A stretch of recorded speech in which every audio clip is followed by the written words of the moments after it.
அனைவருக்கும் வணக்கம். பாரதிய ஜனதா கட்சியினுடைய சார்பாக தமிழகம் தலைநிமிர தமிழனின் பயணமாக 43வது மாவட்டமாக இந்த ஓசூரில் உங்களை எல்லாம் சந்திக்கின்ற வாய்ப்பினை பெற்றமைக்கு இறைவனுக்கு எனது நன்றியை தெரிவித்துக் கொண்டு இந்த நிகழ்ச்சியில் முன்னாள் நாடாளுமன்ற உறுப்பினர் அன்புக்குரிய அண்ணன் KP ராமலிங்கம் அவர்கள், மாவட்ட தலைவர் நாராயணன், முன்னாள் மாவட்ட தலைவர் நாகராஜன் மற்றும் நமது தொழிலதிபர் இண்டஸ்ட்ரியினுடைய நமது மதிப்பிற்கு மரியாதை அண்ணன் பாலகிருஷ்ணன் அவர்கள், நமது முனிராஜ் அவர்கள், நிகழ்ச்சியில் கலந்து கொண்டிருக்கின்ற தொழிலதிபர்கள், விவசாய பெருங்குடி மக்கள் அனைவருக்கும், நமது மீனாட்சி உள்ளிட்ட அனைவருக்கும் எனது நன்றி கலந்த வணக்கத்தை நான் தெரிவித்துக் கொள்ள கடமைப்பட்டிருக்கிறேன். நமது நாகராஜன் அவர்கள் பேசும்போது ரொம்ப அற்புதமான முறையில் ஓசூர் மண் எப்படிப்பட்ட மண், நல்ல சிவப்பு மண், நல்ல சிவப்பு, நல்ல ஃபர்டைல் மண், விவசாயத்திற்கு இன்றைக்கு தமிழ்நாட்டிற்கே சப்ளை பண்ணக்கூடிய அளவுக்கு எல்லா விவசாய பொருட்களும் கிடைக்கின்றது என்று அப்படிதான் தெலுங்கில் பேசினார் நினைக்கிறேன். நான் எனக்கு ஓரளவு புரிஞ்சுது, பட் நான் சொல்றது தப்பா இருக்கக்கூடாது. ஏதாவது வாய்ஸ் கேட்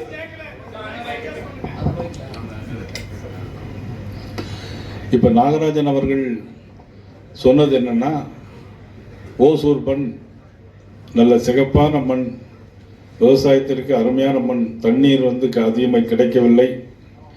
இங்கே தண்ணீர் டேம் கீழே இருக்கு,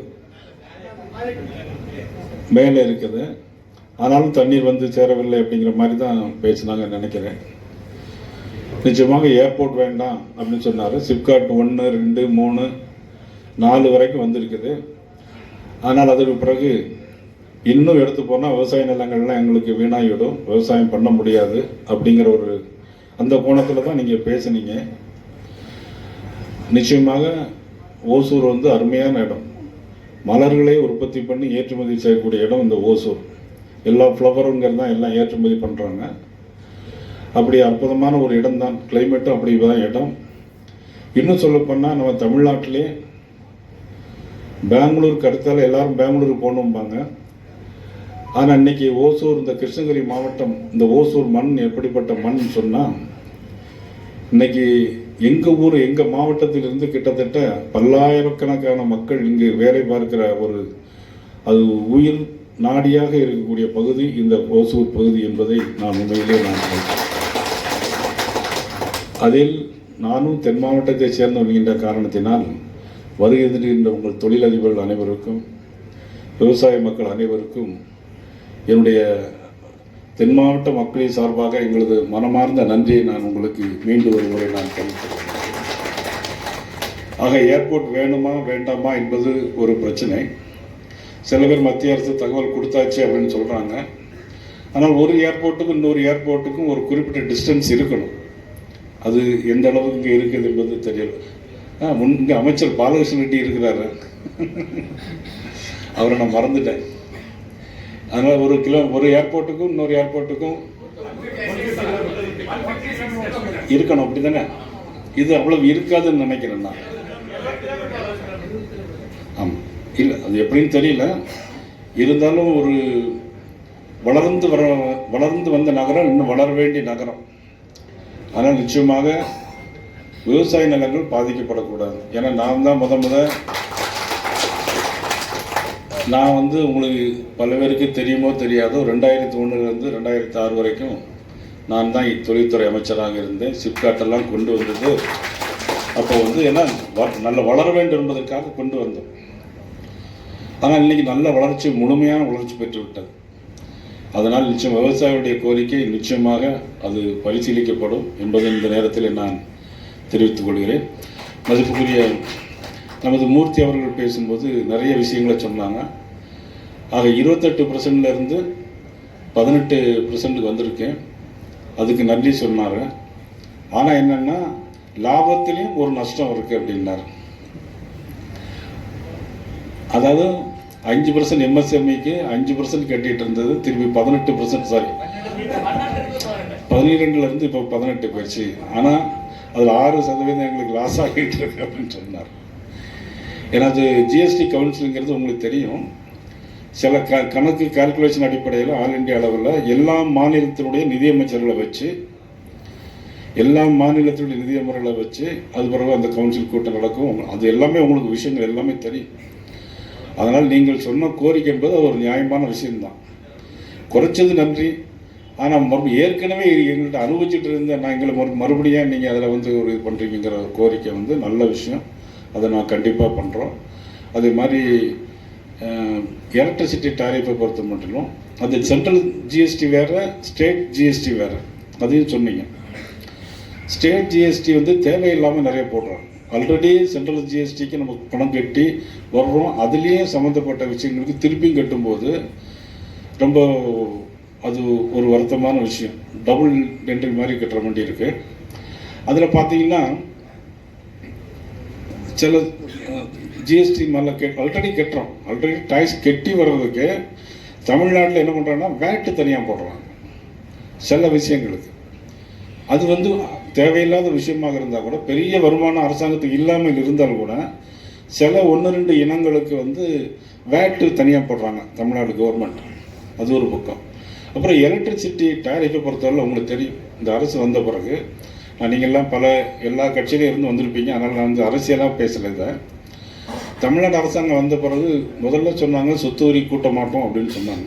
இப்போ கிட்டத்தட்ட 300% கூட்டியிருக்கிறாங்க. வீடுகளுக்கு கூட்டியிருக்கிறாங்க, தொழிற்சாலைகளுக்கு கூட்டியிருக்கிறாங்க. அதுக்கப்புறம் பார்த்தா மின்கட்டணத்தை பார்த்தீங்கன்னா அதையும் கூட்டிட்டாங்க.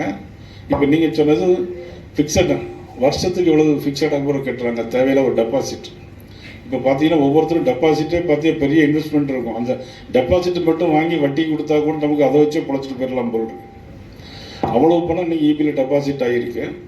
அப்புறம் எவ்ரி இயர் என்னென்னா 6% இன்க்ரீஸ் பண்ணுறாங்க. அதுதானே சொன்னீங்க? எவ்ரி இயர் 6% அது பெர்மனெண்ட்டாக கூட்டிகிட்டே இருக்கணும். அதனால் என்னென்னா இந்த சிறு குறு தொழில்கள் ரொம்ப பாதிக்கும். ஒரு மாதிரி நடுத்தர லாபம் உள்ளவங்க அடுத்தல அதை க்ளோஸ் பண்ணிட்டு போக வேண்டிய, எலக்ட்ரிசிட்டி பில்லுனாலே க்ளோஸ் பண்ண வேண்டிய ஒரு சூழ்நிலைகளுக்கெல்லாம் சில நடுத்தர ஒரு வருமானம் வரக்கூடியது இதில் போய் பணம் அதிகமாக கட்டும்போது அது நமக்கு நஷ்டத்துக்கு வந்துடும். அது நிச்சயமாக ஆட்சி மாற்றம் வந்த பிறகு அது குறித்து நாங்கள் முடிவெடுக்கலாம். அது மக்கள் கையில் இருக்குது, உங்கள் கையில் இருக்குது. ஏன்னா ஓசூர் நகரம் உங்களுக்கு தெரியும், இன்றைக்கி தென் மாவட்டத்திலேருந்து வந்திருக்கிற எல்லாரும் இன்றைக்கி உங்களை வச்சு தான் பிழைச்சிட்டு இருக்கிறாங்க. எல்லா குடும்பமும் நல்லா இருக்குது. ஆனால் அடுத்த ஒட்டுமொத்த தமிழ்நாடும் நல்லா இருக்கணும் அப்படின்னாக்கி அதுக்கும் நம்ம தேவையான விஷயங்களை தேர்தல் மூலமாக தான் அதை முடிவெடுக்க முடியும் என்று நான் தெரிவித்துக் கொள்கிறேன். அப்புறம் அது மாதிரி நம்ம முருகேசன் அண்ணாச்சும் அதான் சொன்னாங்க, அவரும் சேம் தான். அந்த 5% அதையும் சொன்னாங்க. மெட்ரோ ரயில் வேணும் அப்படின்னு கேட்டாங்க. மெட்ரோ ரயிலில் பொறுத்தவரைக்கும் என்னென்னா, ஆனால் என்னை பொறுத்தவரையில் நான் சொல்கிறது சரியாக இருக்கலாம், தவறாக கூட இருக்கலாம்.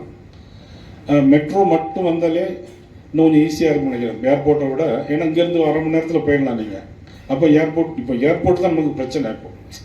இப்போ நீங்கள் ஓசூர்லேருந்து பெங்களூரில் போகிறதுக்கு 3/4 மணி நேரம் ஆகுன்னா, பெங்களூர் சிட்டியிலேருந்து ஏர்போர்ட்டு போகிறதுக்கு 2 மணி நேரம் ஆகுங்க. அங்கேருந்து 2 மணி நேரம் ஆகும். அதனால் அந்த ஏர்போர்ட் டு ஓசூர் ஒரு மெட்ரோ கனெக்ஷன் இருந்ததுன்னா ரொம்ப ஈஸியாக இருக்கும். எல்லாருக்குமே ரொம்ப ஈஸியாக இருக்கும். அது ரொம்ப சக்ஸஸாகவும் இருக்கும் அப்படின்னு நம்மளுடைய அது ஒரு நல்லதாக அமைஞ்சிடும். எல்லாரும் ஈஸி தானே அது. ஏன்னா காரில் கூட போக வேண்டாம். இப்போ சென்னையில் பார்த்தீங்கன்னா எல்லோரும் மெட்ரோவில் தான் போகிறாங்க. நானே சில நேரம் டிராஃபிக் பார்த்துட்டு கூகுளில் டிராஃபிக் இருக்குதுன்னு பார்த்தா டக்குன்னு மெட்ரோவில் ஏறி அந்த இறங்கிடுறோம். ரொம்ப ஈஸியாக இருக்குது.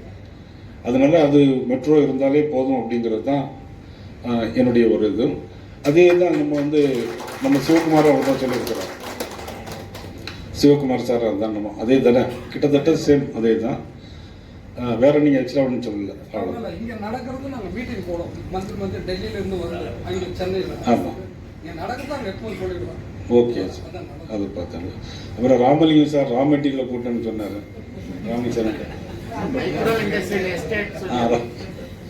ராமலிங்கம் சார் ரா மெட்டீரியலில் 2 வருஷத்துக்கு ஒருக்க கூட்டம்னு சொல்கிறாங்க.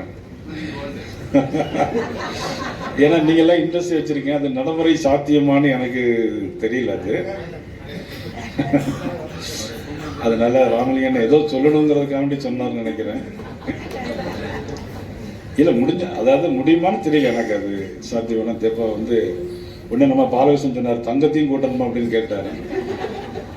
தங்கத்தெல்லாம் இனிமேல் வந்து நம்ம தொட்டு கூட பார்க்க முடியாது, அந்த அளவுக்கு விலை வெண்ணுக்கு போயிட்டே இருக்கிறது.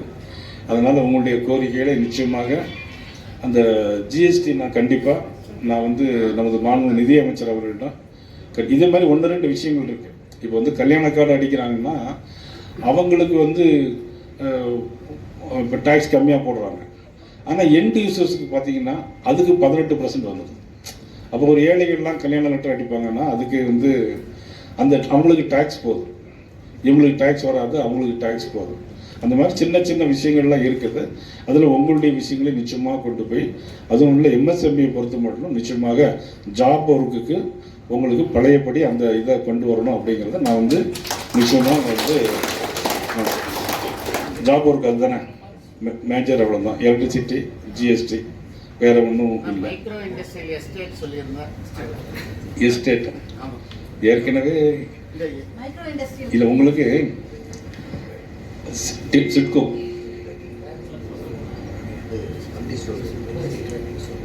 அப்படியா? அது அப்போ அவங்க எப்படி தெரியாமல் இருக்கும்? இங்கே ஏற்கனவே மல்டி ஸ்டோரேஜ் பில்டிங் கட்டிட்டு இருக்காங்க. கொஞ்சம் தான் இருக்கிறதுல 10% கூட பத்தாது.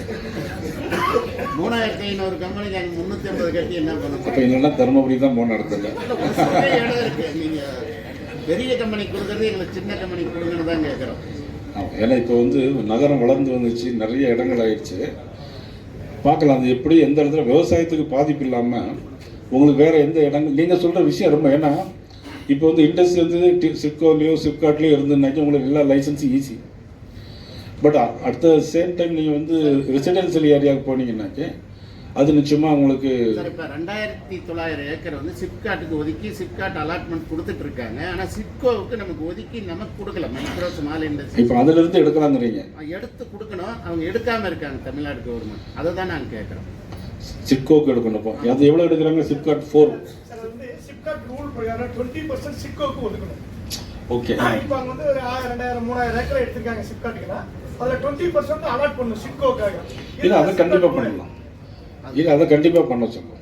நிச்சயமாக அதை நிச்சயமாக வந்து நானும் இப்போ உள்ள அமைச்சர்கிட்ட சொல்ல முடியும். அவர் கணேசன் தானே இருக்கார் அமைச்சர். எங்களுக்கு அவர் மேஜர் இல்லை, இது சிப்கோ இல்லை. அவர் தாமு அன்பரசன் இருக்காரு. நேற்று சிப்கோ எம்டி மீட் பண்ணி ஒரு லெட்டர் கூட நேற்று. இப்போ எம்டி யார் உங்களுக்கு? சிப்கோ எம்டி கார்த்திகை ஒரு சிவகங்கைக்காரர் நினைக்கிறேன். அவர் தானே? இல்லை நான் அவர்கிட்ட பேசுகிறேன். கண்டிப்பாக நிச்சயமாக அதில் வந்து 20% எடுத்து உங்களுக்கு கொடுக்கணும் அப்படிங்கிற சிப்கோ கொடுக்கணும்னு நான் சொல்கிறேன். கண்டிப்பாக சொன்ன அந்தமாதிரி செய்வாங்க. இப்போ எதிர்கட்சி ஆளுங்கட்சின்னு இல்லை, இதெல்லாம் நீ ஒரு நியாயமான விஷயம் தானே. ரெப்ரசன்ட் பண்ணும்போது இன்னைக்கு கூட ஒரு ஐஏஎஸ் ஆஃபீஸர்கிட்ட கொஞ்சம் ஃபோன் பண்ணால் உடனே செஞ்சு கொடுக்கணும்னு சொல்லியிருக்கிறாங்க. அது நான் அமைச்சர்கிட்ட சொல்லலாம், முதலமைச்சர்கிட்ட கூட நான் சொல்லுவேன். எனக்கு ஒன்றும் பிரச்சனை இல்லை. எனக்கு அதை ஏன்னா எங்களுக்கு அண்டர்ஸ்டாண்டிங் தான் இருக்குது. கட்சி ரீதியாக கொள்கை ரீதியாக வேறு அவங்களுடைய கொள்கைகள் எங்களால் ஏற்றுக்கொள்ள முடியாது. போலி மதச்சார்பின்மை. நீ திருப்பரங்குன்றத்தில் வந்து இன்னைக்கு வந்து யாரும் தவறாக நினைக்கக்கூடாது. தீபம் ஏற்றலைங்கிறதுக்கு ஒருத்தர் இறந்தே போனார். அவர் திமுகவை சேர்ந்தவர். ஆனால் நீ கிறிஸ்மஸ் விழா நானும் கிறிஸ்மஸ் நேற்று போயிட்டு வந்தோம், எல்லாருக்கும் வாழ்த்து சொல்லியிருக்கோம். நான் வந்து பார்த்தீங்கன்னா ஜெருசலேம் போயிருக்கிறேன், பெத்லஹேம் போயிருக்கிறேன், ஈஜிப்ட், இஸ்ரேல் எல்லா தேவாலயங்களுக்கும் போயிருக்கிறேன். அதே மாதிரி பார்த்தீங்கன்னா ஜித்தா வரைக்கும் போயிருக்கேன். மெக்காவுக்கு போகல, மெக்காவுக்கு முன்னாடி 20 கிலோமீட்டர் வரைக்கும் நான் போய் பயணித்திருக்கேன். எல்லா இடங்களுக்கும் போயிருக்கிறேன். நமக்கு வந்து நாங்கள் தான் உண்மையிலேயே மத சார்பின்மை கடைபிடிக்கிறதே நாங்கள் தான். ஆனால் இன்னைக்கு முதலமைச்சர் அதை கடைபிடிக்கிறது இல்லை. ஆனால் அங்கே போய் திருநெல்வேலியில் எங்கள் ஊரில் போய் அவர் வந்து கிறிஸ்துமஸ் விழா இது பண்ணிவிட்டு நாங்கள் வந்து ஏதோ எங்களை சொல்கிறார். ஆனால் நான் சொல்கிறேன், நீங்கள் கிறிஸ்துமஸ் விழாவுக்கு வாழ்த்து சொல்லுங்கள், நாங்களும் வாழ்த்து சொல்கிறோம். தீபாவளிக்கு ஒரு வாழ்த்து சொல்லுங்களேன் அப்படின்னா சொல்ல மாட்டேங்க. அசம்பிளிலே சொன்னேன், நான் சட்டமன்றத்திலே பேசினேன், அதுக்கு பதிலே இல்லை. அப்போ யார் மத சார்பின்மையை கடைபிடிக்கிறாங்க அது நீங்களே தெரிஞ்சுக்கோங்க. ஆக இந்த நிகழ்வில் உங்களை எல்லாம் சந்தித்ததில் உண்மையிலே மிக்க மகிழ்ச்சி. நிச்சயமாக உங்களுடைய கோரிக்கை என்னால் முடிந்த அளவு நான் இப்பொழுது செய்து கொடுக்க முடியும். உங்கள் முருகேசன் சொன்னதெல்லாம் ரொம்ப அது இப்போவே சொல்லலாம், நானே பேசுவேன். சொல்லுங்கள். இண்டஸ்ட்ரியல் சம்மந்தமாக மைக்ரோ தான் ரொம்ப இம்பார்ட்டண்ட்டாக இருக்குது. மைக்ரோது வந்து அண்ணா சொன்ன மாதிரி நீங்கள் மைக்ரோ செட்டப் பண்ணி கொடுத்துட்டீங்கன்னா அது ரொம்ப வசதியாக இருக்கும். அதே போல் பார்த்தீங்கன்னா உமன் என்டர்பிரினருக்குன்னு அதில் தனியாக இடம் ஒதுக்கணும்னா நாங்கள் வந்து உமன் என்டர்பிரினர் தாங்க. அதனால் கம்பல்சரி உமன் என்டர்பிரினருக்கு சம் பர்சன்டேஜான இடம் வந்து சிப்கோட்லேயும் சரி சிப்காட்லேயும் சரிங்க ஒதுக்கி அது அவங்க இடம் ஆக்குபை பண்ணல, அதாவது என்டர்பிரினர் வந்து அதில் பயனாளிகள் இல்லை அப்படின்ற பட்சத்தில் அந்த இடம் வந்து வேக்கண்ட்டாக இருந்தால் இன்னொரு உமன் என்டர்பிரினர் வர்றதுக்கு கொஞ்சம் ஈஸியாக இருக்கும்னா. அதனால் உமன் என்டர்பிரினர் இப்போ நிறைய பேர் வந்துக்கிட்டு இருக்காங்க. நாங்களும் அந்த மாதிரி பயணிச்சுட்டு இருக்கோம். ரெடிமேடில் ரொம்ப ரிஸ்கியாக இருக்குங்க. பிஸ்னஸ் க்ரோத் ஆகும்போது திடீர்னு ஷெட்டு வந்து காலி பண்ண சொல்கிறாங்க. அதனால் அதெல்லாம் நீங்களும் நாங்கள்லாம் சொசைட்டியில் வளரணும் அப்படின்னா அதுக்கு இண்டஸ்ட்ரியில் வந்து கொஞ்சம் ஒதுக்கீடு பண்ணணும் அப்படின்னு என்னுடைய வேண்டுகோள். 100% அது சந்தேகம் கண்டிப்பாக என்கரேஜ் பண்ண வேண்டியது. நீங்கள் சொல்கிறதுல 100% உங்களுக்கு கண்டிப்பாக பண்ணி கொடுக்கலாம், அதில் ஒன்றும் ப்ராப்ளம் இல்லை. பிறகு மூர்த்தி சார் வந்து அட்டாச்மெண்ட்டை பற்றி சொன்னீங்க. இல்லாட்டா அது எப்படி பண்ணி கொடுக்கணும் அப்படின்ட்டு நீங்கள் அதை சொல்லியிருக்கிறீங்க. அதில் 30 டேஸ்க்குள்ளே என்பிஏக்கு அட்டாச்மெண்ட்டு 30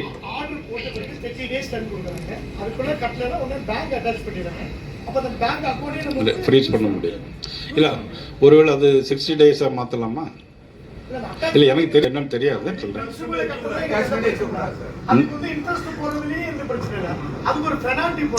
ஒன் டைம் உங்களுக்கு ஒரு 12 மாதத்தில் பண்ணணுங்கிறீங்க. ஒரு பெனால்ட்டி எல்லாம் போட்டு 12 மாதமா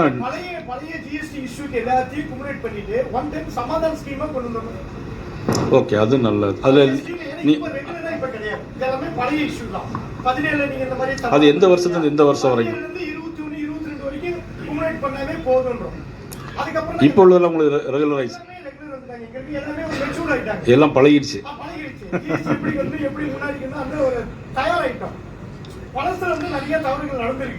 இல்லை தவறுகள்னா சில பேர் என்ன பண்ணாங்கன்னா சில இதுக்கும் 18% இருக்கிறத அங்கே மேனுஃபேக்சரிங்கில் உள்ளாத எனக்கு தெரிஞ்சே 1-2 பேர் என்ன பண்ணாங்கன்னா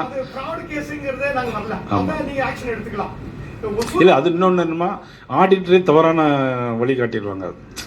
இருக்கலாம். பட் ஒசூரை பொறுத்த வரைக்கும் வெரி எத்திக்ஸோட என்டர்பிரினர் இருக்காங்க. 99.9% இங்க வந்து பக்கா ஜென்டில் மேனா தான் இது வரைக்கும் தொழில் பண்ணிட்டு இருக்காங்க. இல்ல எந்த டவுனுக்குமே போக மாட்டாங்க. இல்ல இந்த பூமி அப்படிப்பட்ட பூமி. இந்த பூமியில இருக்க எல்லாருமே உண்மையில் எனக்கு அதில் நம்பிக்கை உண்டு. இந்த மண்ணில் பிறந்து வளர்ந்தவங்க எல்லாருமே அந்த ஒரு தெரிஞ்சு தவறு பண்ணுறதுக்கான வாய்ப்புகள். ஏன்னா எனக்கு வந்து நம்ம அமைச்சர் பாலகிருஷ்ண ரெட்டிக்கு தெரியும். கிட்டத்தட்ட நான் எத்தனை வருஷம் 2008